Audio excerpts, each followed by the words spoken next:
The new channel.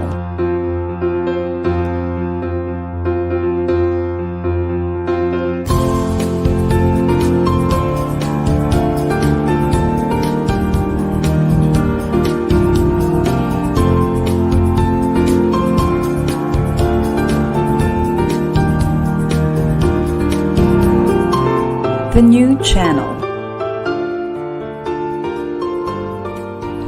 Hashtag TNC Now.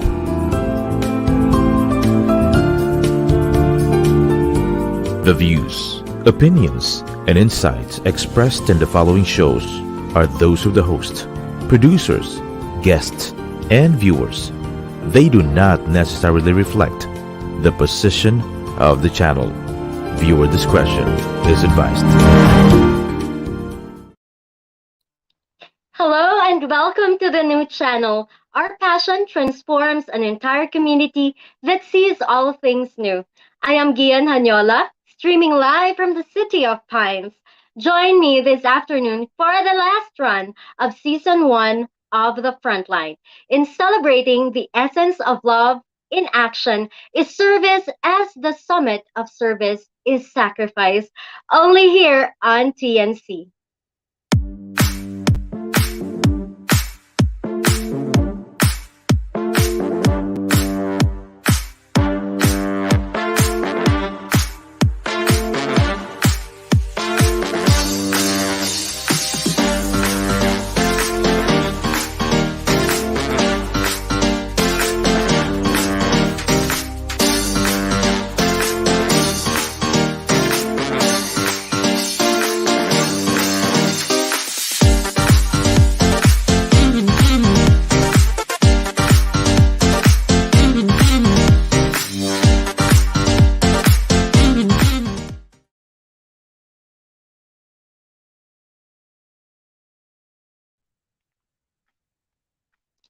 Good afternoon to all our viewers. Happy Valentine's, everyone. Today is a very spirited afternoon as we understand the sacrifice that touches the spiritual realm in the service driven by the love of a frontliner. As Pope Francis once said, love then is the concrete service we give to each other, explaining that love isn't just saying or doing things, but love is service. A humble service done in silence and hiddenness. Joining me in our show is Miss Sharon Aromin Yanes, born and raised in Felix and a hospital pharmacist at Santo Niño Hospital of Felix. She is married with 3 boys, a performer, and an entrepreneur.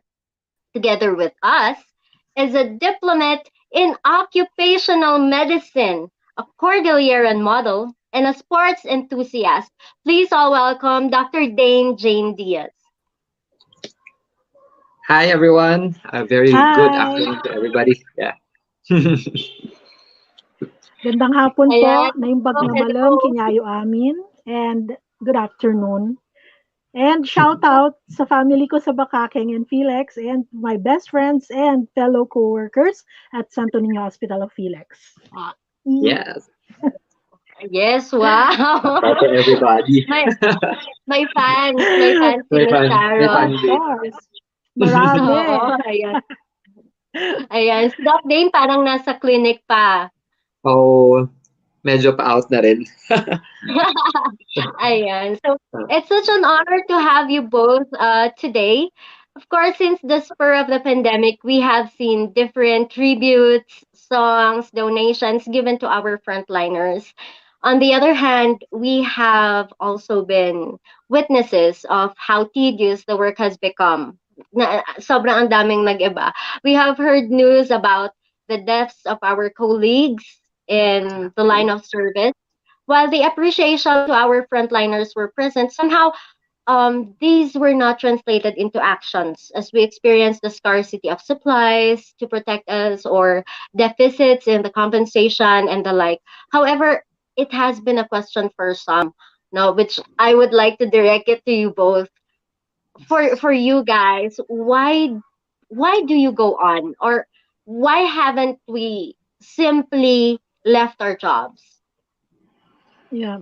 Miss Gian, for me, I believe it's because of love. Yeah. Placing your own desires, even your life, on the line for others. Yeah, it draws upon and unleashes an escalating series of virtues. I definitely agree on that, no? It's very timely that we are actually celebrating Valentine's today. So, love in its many faces also calls for being in service to others. So, the passion to serve others is love in itself. Doing service is a powerful way to open the heart and actually to fulfill our souls. Those people who do service know how much joy they receive from actually giving it to others. The more inner work we do, fill ourselves with love, the more our heart overflows to the point where we may feel compelled to actually help others. Wow, so inspiring from both of you. It's like this is like a summit of healthcare workers. We have a doctor, we have a pharmacist, and of course yours truly, your nurse. Ayan. That's absolutely true. I really appreciate those inspirational talks right there. Now, doing service is, I guess, a matter of discovering your passion and then offering your time and love towards it. So our work is love and it's definitely service. When you experience your work like helping people and you love doing it, I believe that's service. So in line of that, and to all our viewers, in line with everything that we're talking right now, I want you to watch this video clip that's a tribute to all frontliners, to everyone. Record high na naman ang nadagdag na bilang sa COVID-19 cases ngayong araw. Sa Metro President Rodrigo Duterte has declared a lockdown of the capital Metro Manila. Bawal lumabas ng bahay ang mga residente maliban sa frontliners tulad ng health workers, mga sundalo,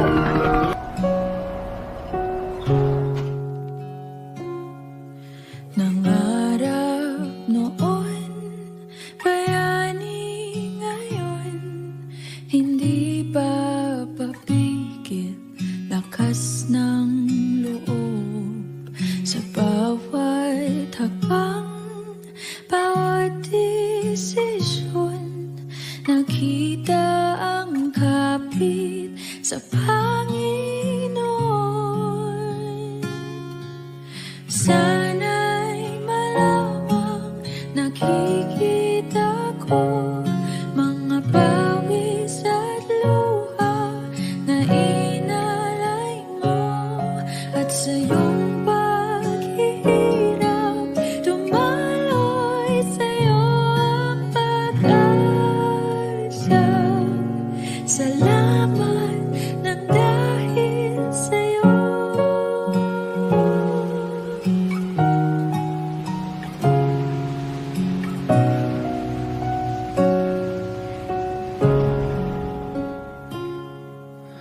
Kahit saan at kahit kailan, hindi na pigilang ika'y lumaban.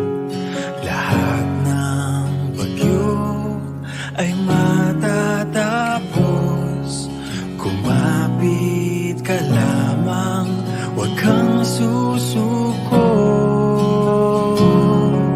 Sana'y malamang nakikita ko mga pawis at luha na inalay mo, at sa iyong paghihirap dumaloy sa iyo ang pag-asa. Salamat ng dahil sa iyo.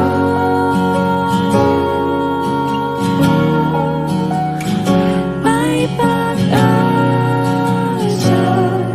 Salamat ng dahil sa iyo.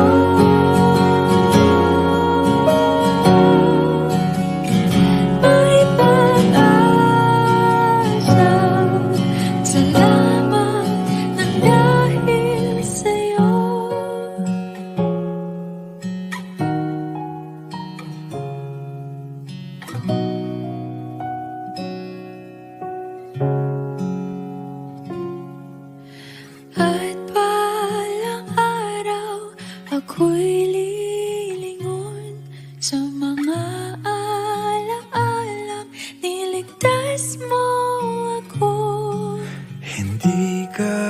sumuko, patuloy ka lang na lumaban. Saludo kami sa iyo.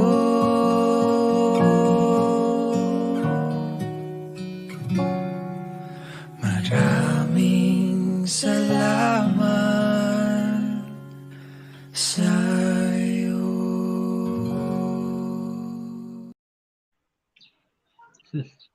There you go. Nakaka-touch. Talaga, love in its many faces, really. So, while every one of us gets paid for our time, no one really can pay us for the love we put into our jobs. And love is always a gift that comes through you. Doc Dane, what was the single most challenging part of giving your service this pandemic? Actually, marami eh. It was not a single, there was no single reason or single challenging part. I mean, everything was challenging. So, if I were to just give, for a fact that, as healthcare workers are actually bound, no, bound to the calling of service. So, when this pandemic started, it was actually difficult, no? Kasi noong 2020, biglang umusbong yung parang what I thought was, it is just now that I realized that we are actually experiencing a pandemic. So nalalaman mo lang siya sa med school, sa healthcare related courses about what a pandemic is. But I have never imagined that we will be going through it in our lifetime. No? So it was very difficult kasi you are actually fighting an invisible enemy.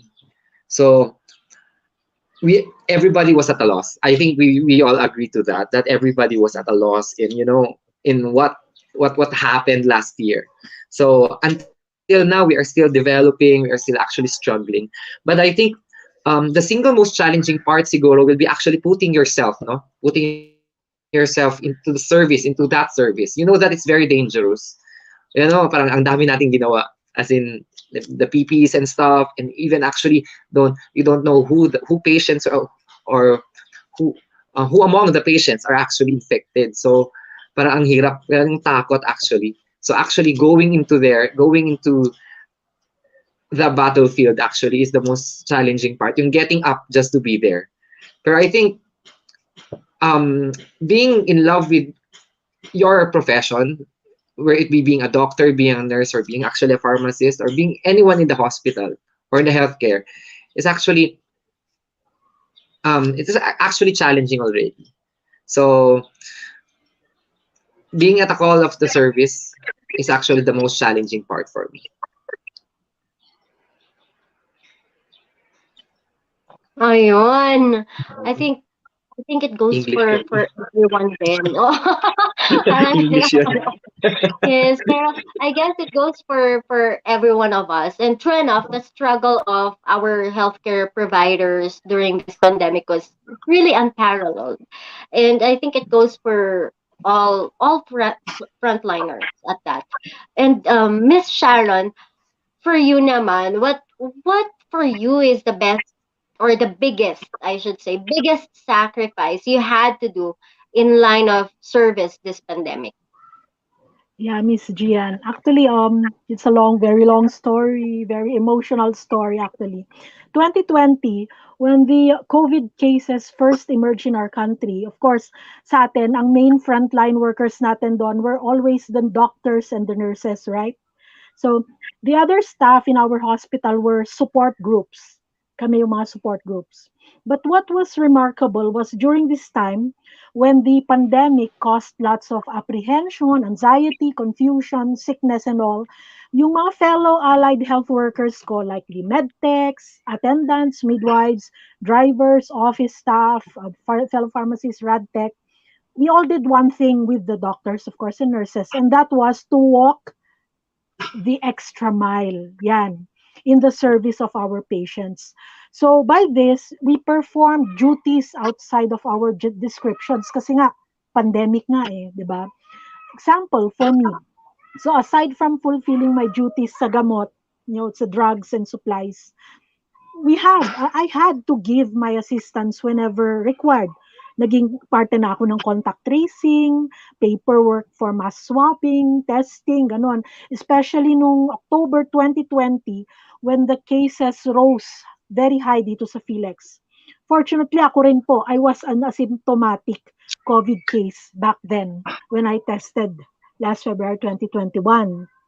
So yon, part of the story is, come September 2021, Delta, andyan na si kinakatakutang Delta, penetrated the Cordilleras. Hindi po ba, Doc, Miss Gianne? Yes po. So, hospitals within Baguio, alam niyo yan kasi sa Pines, di ba? Baguio, Benguet, all hospitals were all jam-packed with COVID patients, and there was a very alarming rate po of severe cases everywhere and even deaths. And Philex was not spared. Because of this, walang available facilities to accommodate even the mild cases namin, asymptomatic and severe cases. So, Philex created isolation facilities in camp. So once again, the main guys here were our doctors and nurses. And we had to give our support once more. And this time, again, we had to walk the extra mile. Kasi grabe. Like in my case, I am a pharmacist. So in pharmacy, dapat ang trabaho nyo lang, you have to make sure that the OTC, maintenance, essential, emergency medicines are available. Hindi po ba ganun lang?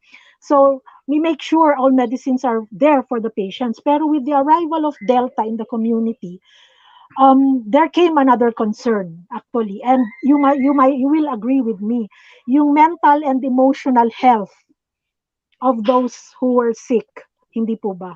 So nagkaroon ng pati dun sa mga hindi affected, nagkaroon din ng malaking effect itong pandemic sa mental and emotional health nila. So the medical team here in Philex came up with parang programs lang namin sa voluntary programs namin dito to alleviate yung feelings of depression and anxiety among admitted and isolated patients and even yung mga families. And together with yung kasama kong RadTech dito sa department, being yung kami yung mga Becky, kasi dito, yung mga performers, ayan, kami yung na-task to conduct na lang, yung parang kami yung lalapit sa mga ito, yung mga COVID positive patients. We conduct activities para kahit papano mabawasan yung feelings of isolation nila. Nagpapazumba kami dun sa mga asymptomatic and mild cases and deep breathing exercises dun sa mga medyo moderate. We conducted heart-to-heart conversations. We prayed together. We gave encouragement and counseling. And that is coming from our hearts. Parang as pharmacists and everything, RadTech, we just gave them what was in our hearts. And as a pharmacist, ideally, I should not be a part of this activity. But for me, I would like to serve. I would like to inspire. Lagi yung sinasabi natin sa FB post natin, di ba, Miss Gianne? Hindi tayo nagpo-post not to brag, but we would like to inspire, to influence. So I took this chance. Ay, kala ko nga I would never wear a hazmat my whole life. Pero here I am, directly involved, nakikipag face-to-face sa mga pasyente na pharmacist, hindi ko alam na maging ganon, dressed like an astronaut. We visited them just to make them feel better. You know, there was high risk talaga of exposure sa amin. But if we do things that we love, we learn to take care of ourselves so that we can take care of others, diba? Yan, sa line of duty natin. And in return, we can return to our homes safe and sound. And like most medical frontliners, like Dr. and Miss Gianne, we had to sacrifice being away from our family, hindi po ba? Most of the time. Yan. Naturally, this is what we, the medical team, learned. In a pandemic, we cross lines. We do things beyond our duties, and we set aside prejudices, judgments, and personal issues. And we focus on surviving and staying alive sa pandemic talaga. In a pandemic, most importantly, as medical workers, we focus on helping others to survive and stay alive. And that for me is yung parang greatest sacrifice ko rin. I went beyond kung ano yung call of duty ko lang. Yun po. Ayun, naman, napaka holistic ng approach ni Miss Sharon. But I know that is very mutual, regardless of which hospital we're staying. Talagang nangyari yun sa lahat. 'Diba? And then, yes, we get assigned to areas talaga. Usong-uso ang pull-out nung mga panahon na yun. I know other frontliners are aware of that or are familiar with that word. And to define it all, love is really a very powerful and fundamental emotion, I guess, for every human. Sabi nga nila in a metaphor, love can move mountains, diba?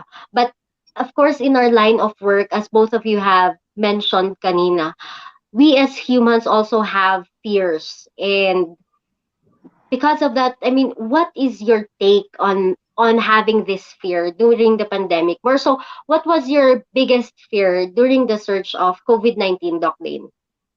Oh, okay. So, actually nasagot na ni Ma'am ni Ma'am Sharon actually. My biggest fear actually until now, when as we face this pandemic, is actually bringing home the virus to our families, no? So, yun yung, I think we will all agree that actually that's the biggest fear, no? Kaya parang we have to stay away from our families for some time, lalo na if we had the high risk exposures to our families, ganyan. In my personal view, I just had my first pamangkin eh. So parang hi Dre pala. Hi to my family. Doon na siya mouth out. Anyways, the biggest actually yung fear ko while working talaga in hospitals is actually infecting my family, infecting my loved ones. So there was this time when we were still starting fighting this pandemic. Marami we get infected, we get infected by coworkers, just merely by eating together, ganyan. So parang high risk ko na yun, high risk infection na yun. I mean, high risk exposure na yun. So we were lucky that our hospitals was actually we're providing quarantine areas, isolation areas for healthcare workers. Kasi I in my field of occupational medicine, we're actually focusing on occupational safety and health, no? So we are geared towards the health of the employees, lalo na to our healthcare workers. So whenever they are not capable whenever they are exposed, no, high risk exposures, we see to it that they will have a place to stay na hindi nila ma-infect yung family nila. So I tried being quarantined like twice already. Then it was we are lucky. Some of us are lucky that we have houses, no, other houses or other rooms na pwede tayo mag-quarantine. Pero it is also true yung sinabi ni Ma'am Sharon na parang one fear is that yung mental health mo in the workplace actually. It's parang it's knowing to you na tipong talagang minsan ayaw mo na magtrabaho kasi nga natatakot ka. So for me, yung biggest fear actually was infecting my loved ones. So I think we can all agree to that, no? So despite yung passion mo, despite your love or your love of service or your passion or your dedication to actually serve people or serve those who are actually infected, sometimes it's also nice that we actually take care of ourselves also. So with that fear of infecting people, we are actually geared towards protecting ourselves more para hindi natin maipasa yung disease. So having that fear, actually, dun sa question yung Ma'am Gian, na parang having that fear actually made you move a mountain. Not just the love, but the fear. No? So that's it. Ayun. Well, tama ka dyan. Actually, this January, we were supposed to have the Frontline last January. However, it was moved because my new year was full of positivity. so together with it, we were so positive. The whole family was very positive about the new year. Ayan. So we also had that. At first nga, when I learned that I was positive already, I still had my duty that time, and then I had to come home kasi super symptomatic na ako. Nung una, nung ako lang din talaga yung confirmed positive, it was fine eh. Parang okay lang sa akin. It was fine. Mhm. But when I Actually. learned that yung anak ko, ayan, nagkaroon din, nag-positive din, yun yung mas mabigat for us. Kasi parang sa atin, kung sarili mo na lang, okay lang eh, di ba? Parang ganon. Pero kung Actually. makaka-apekto ka ng iba, iba rin yung impact niyan, iba rin yung feeling na parang, bakit? Doon ka mag-start mag-question. But until now, I will still be on duty later. Laban lang talaga, di ba? Kapit lang. Ayun. So, also, eto nga, we are in the more than the 21st century. I mean, we're in the 21st century now. So today we are moving from a transaction-based world into a relationship-based world, right? So we tend to ponder more on relationships, human relationships, especially with our dealings with our patients. Kasi medyo kakaiba talaga to. We had to see patients die on their own. Minsan hindi pa nakukuha agad sa morgue yung yung mga labi nung mahal nila sa buhay. So, do you think, Miss Sharon, that do you think our service has a competitive advantage on this, on having a relationship-based world? Yes, Miss Gian. Actually, para sa akin, quality is more important than quantity.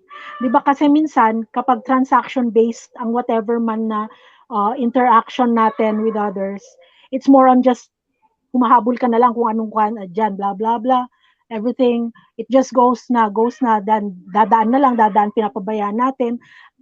While in relationship-based na transactions relationship-based na movement natin is more on the quality or what yung kumbaga, yung relationship mo sa case natin na frontliners dun sa patients. So, personally, yung voluntary service ko during the pandemic, it will not really compensate me monetarily. Kahit sino sa atin, meron tayong fixed na sweldo. Walang top up doon, hindi po ba? Pero rendering our duties for patients will not increase the sales of the hospital. Maybe meron, pero by the way, sa Philex, libre po ang gamot and medical charges dito. So, hindi namin masyadong na-feel yung mga ganyan. Masaya yun. Happy Sana dito. all. Yan. Sa Happy, mga happy. empleyado na anak namin, medyo chill-chill lang kami dito. Pero anyway, the joy of seeing the patients interact with you, it's enough, di po ba? They appreciate us, tayo, nurses, doctors, or pharmacists, when we go inside the isolation room na kung saan sila na-admit, you talk to them face to face. For nurses, it is not just taking vital signs. May mga interventions din kayo na alam natin na nandyan. And you produce a relationship with them. You get in touch with their emotions and we just make them feel good. So, our work is not a business para sa atin. It's, you won't want your patients to keep coming back, lalo na dito sa amin sa Philex. Huwag ka nang bumalik parang ganon. Siyempre, lahat tayo ganon, ayaw natin. But the thought that you made your patients feel good in the middle of a pandemic crisis, yan. You made them feel better. Physically, siyempre, yung mga nurses and doctors, kayo po ang bahala dyan sa mga management ninyo and interventions. Kami naman na support group, I am just very happy na sa amin, we were able to help mentally, keeping the patient's sanity in check, no suicidal thoughts or anxious, depressive states, and emotionally, they feel comforted. They feel that they are not sick. They feel they are not isolated and they belong. And they feel good. And that alone, establishing an effective relationship na lang, is price enough for me. And that is the quality talaga of a relationship-based movement para sa atin, relationship-based work for us na health workers. Yeah. Ayun. So, I would like to thank you both for your time. This was a very inspiring afternoon. And thank you for your time, especially so that I know that it is Valentine's and probably, di bale, malapit naman na ang dinner. Makakahabol pa kayo. Ayan. So, thank you so much for your time and your sharing your thoughts on this inspiration of Thank you, being in service out of love din talaga and passion. So, just one last question, fast talk. What? One question, Pasto? one question, fast talk. Okay, given a chance to go back in time, you can be perfectly honest with this. Given a chance to go back in time, would you choose the same profession to be in the front line, given that there will be COVID-19? Sino? Pasto? Yeah? parang, Ay, yeah. parang, Pasto ba? parang, Ganun, wait, ganyan parang, na tayo eh. may flashback pang nangyari. Pero sila yun. Ako ba, Parang ma'am? Sige, sige. dumaan parang wait Ah, lang. but I'll but go to, would you? actually, I think for me, yes, I will still choose the same profession. Kasi mas ready na tayo eh. Kung alam mo na magkakaroon ng COVID, mas ready ka na eh. Pero actually, even though you don't know, I mean, actually, the passion of being a healthcare worker, being a doctor, a nurse, a pharmacist, or actually a healthcare related field, actually it grows in you eh. So if you embrace that passion, I think you will not actually um you will actually choose the same profession. So given the chance to go back in time talaga, no, I would still like to be a doctor then. So I think everybody would agree. Yung challenges is actually ano to. These challenges are actually, our steps of growing up eh. So we are challenged and and I think we are overcoming it already. So konting tiis na lang, parang ganun. Di ba, ma'am? Konting tiis na lang. I think we are getting parang we are solving this already. So parang kapit lang muna. So I think Yeah. yeah. Yeah. Hang on. I think Ma'am Gian naka mute ata si Ma'am Gian. Ayan, ay sorry. Ayan. Ayan, so kinabahan ako. I thought may magno-no na. Ayan. Pero yes, I think in my second life, I would still choose to be a nurse. Ganyan. Kahit ano pa mang Yes. pandemya yung dumaan. Ayun. So, So, thank you so much again to both of you. Doc Dane, what is your message to all frontliners watching this show? actually, ano ba? So, one message that I could give to my fellow healthcare workers is, guys, laban lang, laban lang. Sabi ko nga, just like what I said a while back, we are still, we are getting a hold of this already. So, laban lang. Pero, while we are fighting, I think it's best that we actually realize the love for ourselves, no? Because the love of ourselves will actually equate the love for others. So kung mahal mo sarili mo, if you love yourself, if you want to protect yourself, I mean, if you protect yourself, you're actually protecting other people already. Lalo na yung mga loved ones mo. So we just need to fight. And mental health is actually important. So if you need time, if you need take a break, step back. Take a rest, then laban ulit. So we are all actually guilty of being, of being scared, of being tired. But then again, we must actually realize we should realize that we love being in service to others. So that's my message po. Ayan, thank you so much for that very inspiring message. I love what you mentioned regarding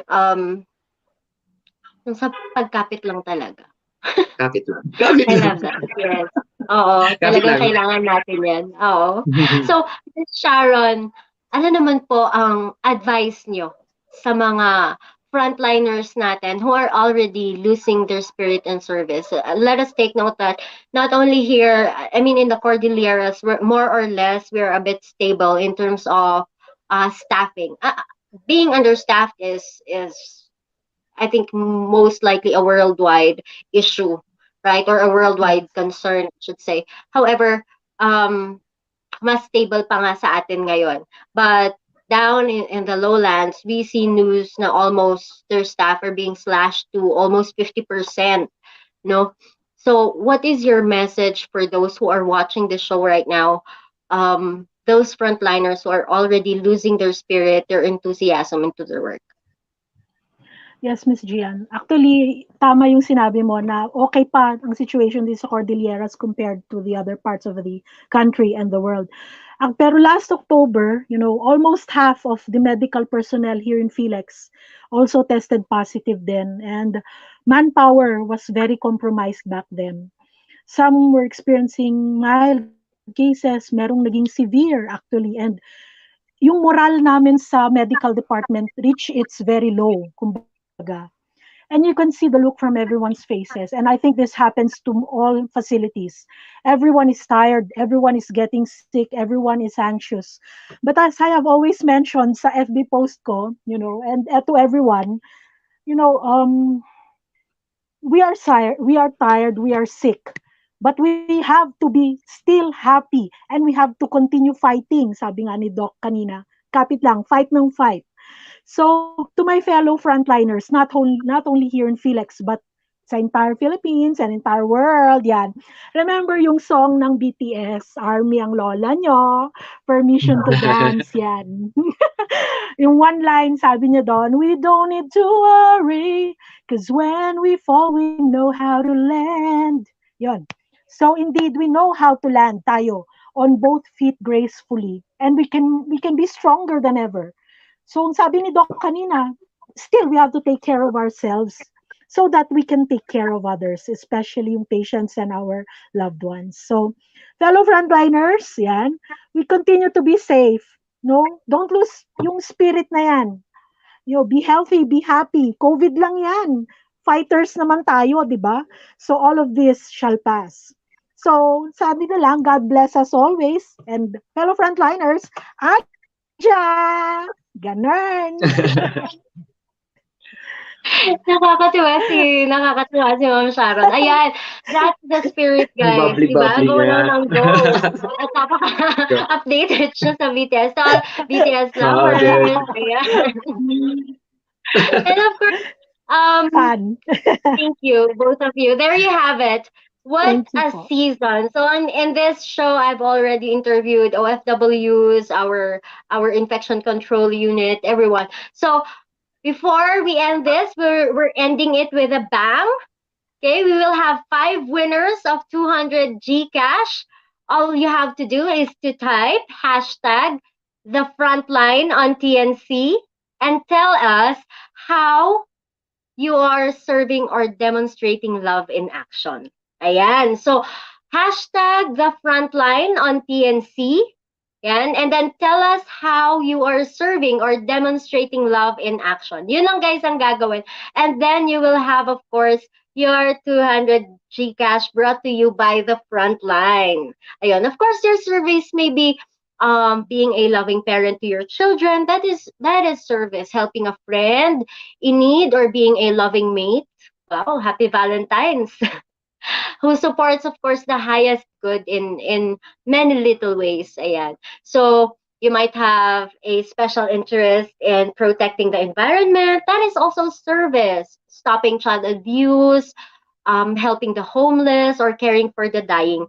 Those are all love of service. So turning your feelings of what brings you joy will lead you toward knowing how you want to be of service to others. Ayan. So, up for grabs, just type in hashtag the frontline on TNC and tell us how you are serving or demonstrating love in action. Siyempre kahit hindi frontline. Oo.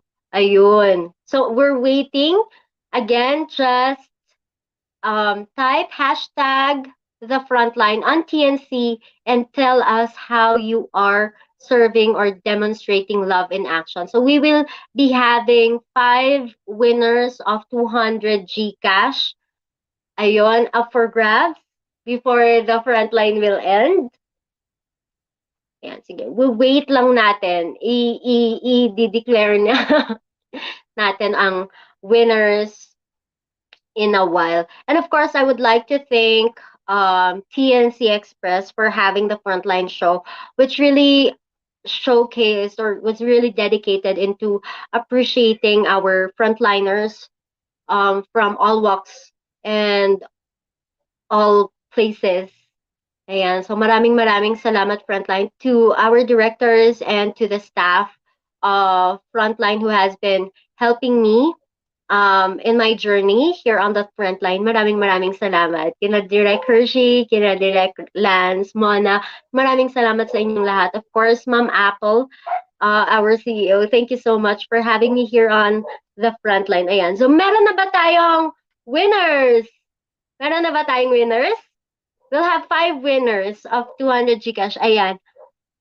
Okay, ayan. So, one, we have Gianne Janiola. Ayan. Love, caring, and helping people. Okay, so he's caring and helping other people. And we also have Hakobe. Being kind is the best thing you can do. Always understand them and be patient. Love is giving or putting other efforts and time. Ayan. Congratulations to both of you. We still have 3. Pau! Hello, Pau. Helping my mother in house chores. Well, that's good. Helping her to all financial support. And of course, hug her to feel my love for her. Ayan. Napaka-touching naman yon, Pau. Syempre, happy Valentine's to all our mothers. And of course, Sanctuary, walang iwanan, tulungan ang nangangailangan. Yes, that's true. So one last winner of our GCash. Fechua. Ayan, alagaan ang magulang, alagaan ang mga taong nagmamahal sa atin. That's right. There you go. Our Frontline today is really full of love. Congratulations to all the winners. Just send in your details to TNC Express so that we can send you your rewards. Ayan. So congratulations to all our winners. And then just to end this episode, I want to ask every viewer right now, right at this evening, have you ever smiled at a stranger or offered a compliment just because you noticed something in him or her that caught your eye? Or when was the last time you said how much you appreciate someone? It can be a coworker, your family, your mother, your father, or your special someone. When your heart is open to others, ladies and gentlemen, service can be a way of life. The essence of love in action is service. The summit of service is sacrifice, and sacrifice touches a spiritual realm. Thank you so much, TNC, and thank you to all our viewers. This is Gianne Janiola. I hope to see you real soon, only here on the Frontline.